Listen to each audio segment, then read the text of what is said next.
विषय गृहशिल्प, कक्षा 6। प्रकरण है प्राथमिक चिकित्सा।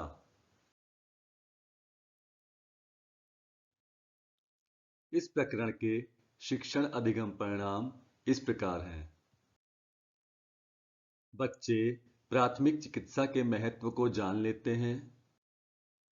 बच्चे मधुमक्खी, बर्र, सांप एवं बिच्छू काटने पर प्राथमिक उपचार करना जान लेते हैं। आवश्यकता पड़ने पर बच्चे अपने दैनिक जीवन में प्राथमिक चिकित्सा कर लेते हैं। आइए बच्चों जानते हैं प्राथमिक चिकित्सा क्या होती है।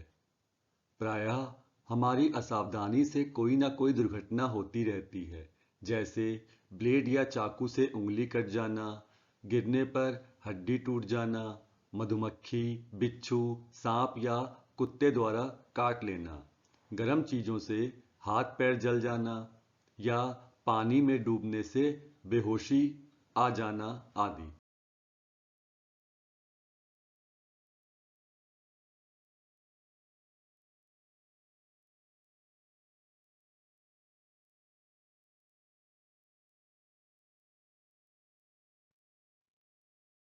ऐसी स्थिति में बच्चों हमें तुरंत प्राथमिक उपचार की आवश्यकता होती है, जिससे रोगी को आराम मिल सके।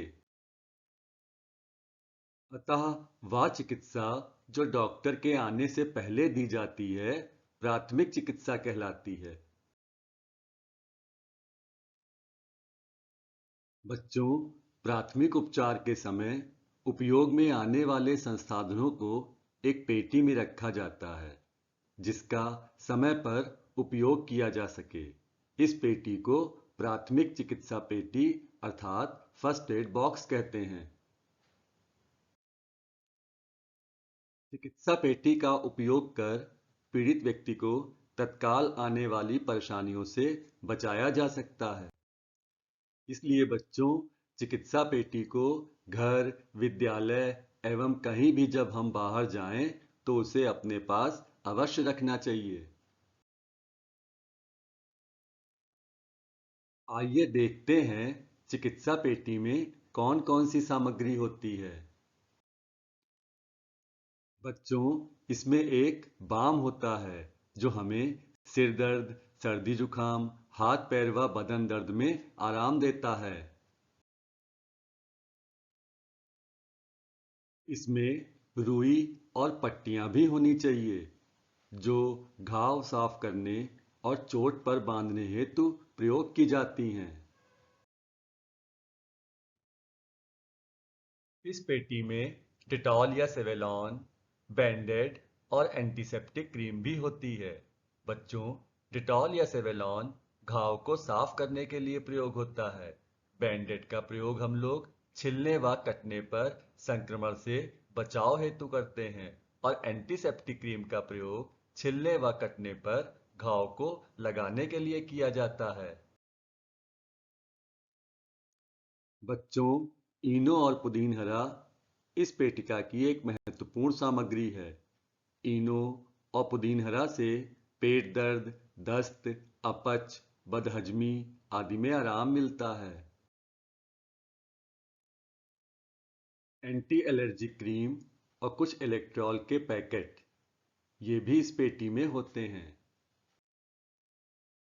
एंटी एलर्जी क्रीम से त्वचा पर होने वाली खुजली एवं चकत्तों में आराम मिलता है और इलेक्ट्रॉल हमें निर्जलीकरण से बचाता है।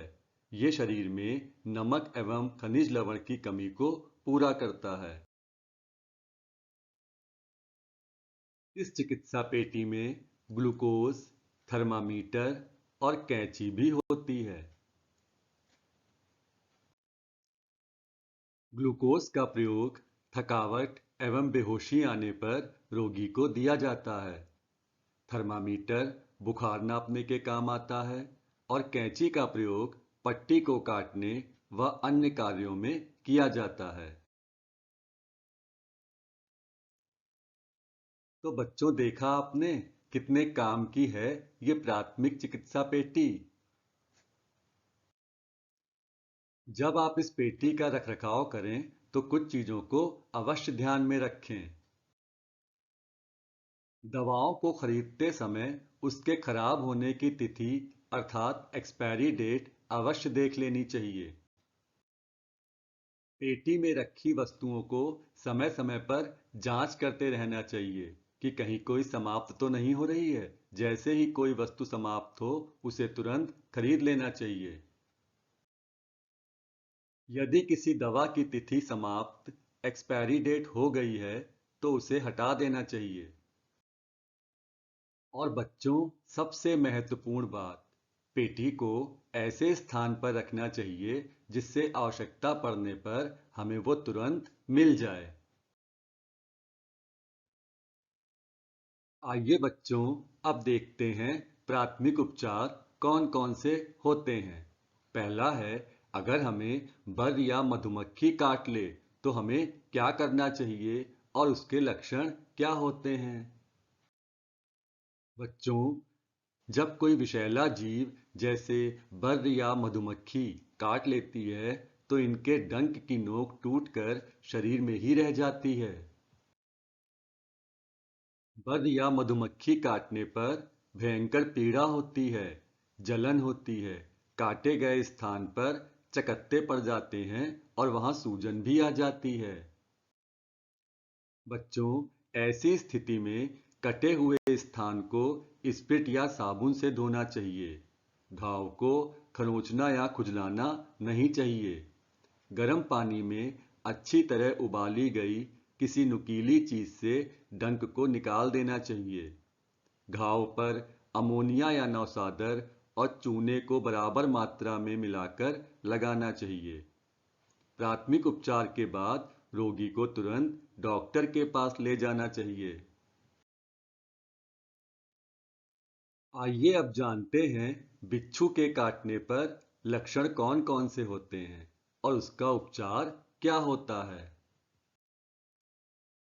बच्चों, बिच्छू की पूंछ में वक्राकार डंक होता है। जब ये डंक मारता है तो वहां पर विष छोड़ देता है। ये विष नाड़ी तंत्र पर बुरा प्रभाव डालता है। बिच्छू के काटने पर रोगी को जी मिचलाना, उल्टी व सिर दर्द, जलन और सांसों का तेज चलना जैसी शिकायत होती है। तो आइए जानते हैं बिच्छू के काटने पर कौन सी प्राथमिक चिकित्सा दी जाती है। काटने वाले स्थान से थोड़ा ऊपर कसकर पट्टी बांध देनी चाहिए जिससे विष पूरे शरीर में ना फैले। कटे हुए स्थान पर बर्फ रख देने से भी दर्द का अनुभव कम होता है। प्राथमिक उपचार करने के तुरंत बाद रोगी को डॉक्टर के पास ले जाना चाहिए। आइए अब जानते हैं कुत्ते के काटने के लक्षण क्या होते हैं और इसका उपचार क्या होता है। बच्चों, कुत्ते का काटना खतरनाक है, लेकिन यदि कुत्ता पागल है तो अत्यंत सावधानी की आवश्यकता है। पागल कुत्ते की अपनी एक अलग पहचान होती है। वो अकारण ही भौंकता है। इसके मुंह से झाग निकलता रहता है, पूंछ झुकी होती है और चेहरा अत्यंत भयानक लगता है। कुत्ते के काटने पर रोगी को पानी से डर लगता है, गले में दर्द रहता है और निगलने में दिक्कत होती है। बच्चों, यदि किसी को पागल कुत्ता काट ले तो घाव को तुरंत साबुन या स्प्रिट से धोना चाहिए। रोगी को तुरंत अस्पताल ले जाकर रेबीज का इंजेक्शन लगवाना चाहिए, क्योंकि कुत्ते के काटने से हाइड्रोफोबिया नामक भयंकर रोग हो जाता है। आइए अब सांप के काटने के लक्षण और इसके उपचार को देखते हैं। बच्चों, सांप के काटने पर विष की कुछ बूंदें शरीर में प्रवेश कर जाती हैं। इस स्थिति में तुरंत प्राथमिक उपचार करना चाहिए जिससे विष को फैलने से रोका जा सके। जिस व्यक्ति को सांप काटता है उसे बेहोशी और नींद लगा करती है। त्वचा का रंग बैंगनी पड़ने लगता है। जिस स्थान पर सांप काटता है वहां पर सांप के दांतों के निशान बन जाते हैं और वहां सूजन आ जाती है। बच्चों, जिस व्यक्ति को सांप काटता है उस व्यक्ति को सोने नहीं देना चाहिए। व्यक्ति को उत्तेजित होने से रोकना चाहिए जिससे विष का संचार तेजी से ना हो। रोगी को मादक पदार्थ जैसे चाय कॉफी आदि नहीं देनी चाहिए। सांप काटने के स्थान से थोड़ा ऊपर रुमाल, टाई या जूते के फीते से कसकर बांध देना चाहिए जिससे विष उस स्थान से आगे नहीं बढ़ पाता। जितनी जल्दी हो सके रोगी को डॉक्टर के पास ले जाना चाहिए। बच्चों, कभी कभी हमारी आंख में कोई तिनका, कूड़ा या कोई कीट पतंगा जैसी वस्तु गिर जाती है तो खुजली के साथ अत्यधिक पीड़ा का अनुभव होता है। आइए देखते हैं इसके क्या उपचार होते हैं। आंखों को मले नहीं और ना ही दबाव डालें। आंखों को साफ पानी से धोएं। एक बर्तन में पानी भरकर उसमें आंख को डुबाकर 3 से 4 बार खोलने व बंद करने का प्रयास करें। इससे जो वस्तु आंख में गई होगी वो पानी में आ जाएगी। यदि वस्तु पलक के अंदर है तो उसे उलटकर मुलायम रुई को जल से भिगोकर उस वस्तु को अंदर से निकालने का प्रयास करना चाहिए जिससे वह वस्तु गीली रुई में चिपककर बाहर आ जाती है।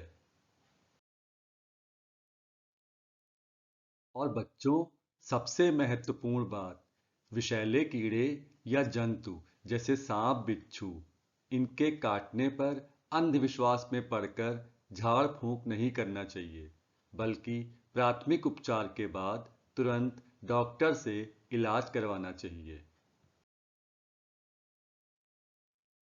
बच्चों, अब इस प्रकरण से संबंधित कुछ प्रश्न आप लोगों के लिए हैं, तो आप लोग इन प्रश्नों को पढ़ें और इसका उत्तर दें। पहला प्रश्न है, पागल कुत्ते के काटने से कौन सा रोग होता है? दूसरा प्रश्न, मधुमक्खी के काटने के लक्षण लिखिए। तीसरे प्रश्न में बच्चों 2 वाक्य दिए हुए हैं।